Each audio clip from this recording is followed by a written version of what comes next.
Could global population collapse lead to dystopia? Imagine you are 75 years old. The pension you paid into for 50 years, it has been slashed by 40%. A casualty of a government that went broke decades ago. The healthcare system you were promised is nothing more than a hollow shell of what it once was. Any kind of surgery needed takes years on a waiting list. You are old, you are sick, you are poor, and you have been abandoned by the society that you have helped to build. Now imagine this isn't just a personal tragedy, but the collective fate of billions across the world. This isn't a story about a quiet, graceful decline. This is the worst case scenario for population collapse, a brutal, chaotic, dystopian death spiral where everything breaks all at once. And the nightmare begins with a mathematical certainty that governments have ignored for decades: the sovereign debt crisis. For over 50 years, wealthy nations built a social contract based on a pay-as-you-go system, a demographic pyramid that no longer works. In the European Union, the old age dependency ratio is projected to explode from 33 dependents per 100 workers to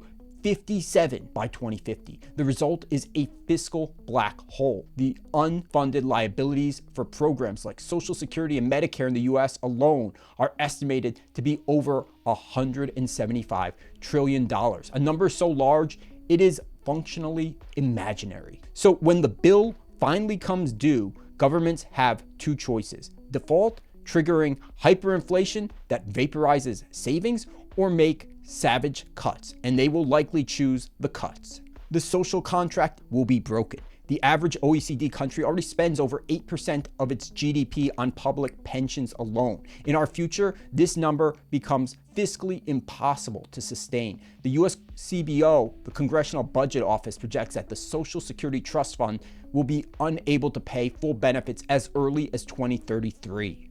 The government's betrayal of the elderly ignites the central conflict of the 21st century, a bitter zero-sum war between the young and the old. Before the final cuts, government will likely try to save the system by levying crushing taxes on the shrinking youth workforce. Young people are already saddled with insurmountable debt, facing a bleak future, and they will be asked to sacrifice everything to fund the retirement of a generation that holds vastly more wealth than they ever will. In the US, baby boomers hold nearly 10 times the wealth that millennials have. It is very likely the youth will refuse. Young Americans are already grappling with over $1.7 trillion in student loan debt.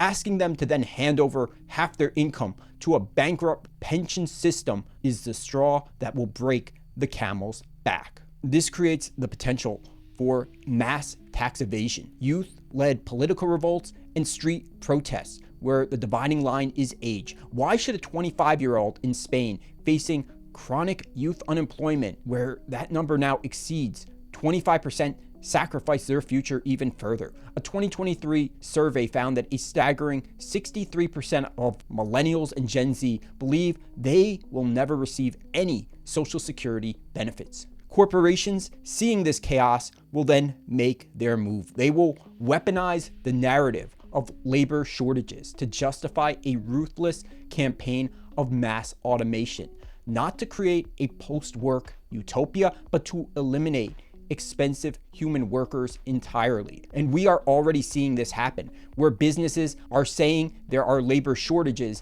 and then replace their current workers with AI. And this is happening on a massive level.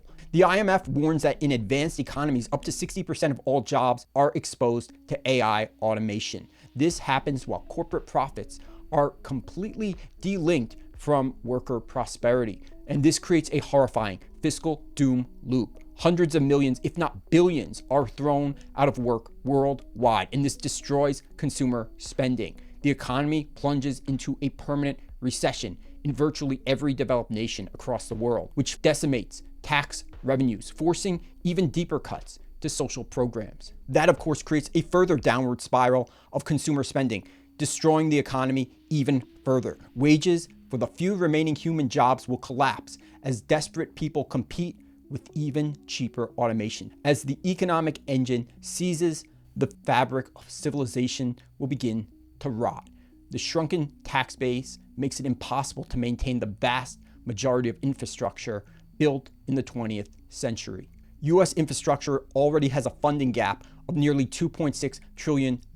In our dystopian future, this gap will become an abyss. Much of the US power grid is over 70 years old, with some components dating back over a century. Predictable grid failures and crumbling infrastructure will become a common occurrence.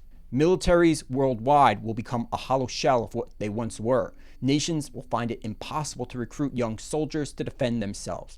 The US Army missed its recruiting goal by 25% in 2022, and Germany is facing a similar crisis. This renders nations impotent, unable to protect themselves or secure their own borders.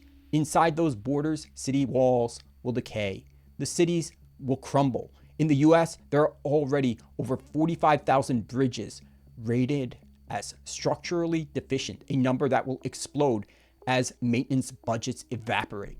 And this is where the final piece of collapse locks into place. The world will have fewer people than ever, yet for the vast majority, it will feel more cramped, desperate, and claustrophobic than ever before. People will be forced out of rural areas, decaying ghost towns, and the countryside. Italy already has over 2,500 abandoned villages, and people will be crammed into hyper-expensive urban areas. We will see a future where families live in a single room, where young professionals share a studio apartment with multiple roommates. The cost will be astronomical. We can look no further than East Asia, where the median home price in Hong Kong is already 19 times the median household income. This will become the new normal in our urban cages. The unending stress and poverty will crush birth rates even further, with fertility in major cities like Seoul with a fertility rate of only 0.55, in Shanghai plunging to extinction levels of only 0.7. This societal population collapse will fuel a loneliness epidemic of unprecedented scale. In many European capitals, over 50% of all households are already single-person households. In our future, this will become the norm more and more, creating a civilization of isolated individuals without a family and without a community. This isn't a warning about a distant storm. It's a look at a future where a smaller human race doesn't mean a better life, but a desperate, lonely, impoverished battle for survival in the ruins of a world that is eating itself alive. So, what do you think?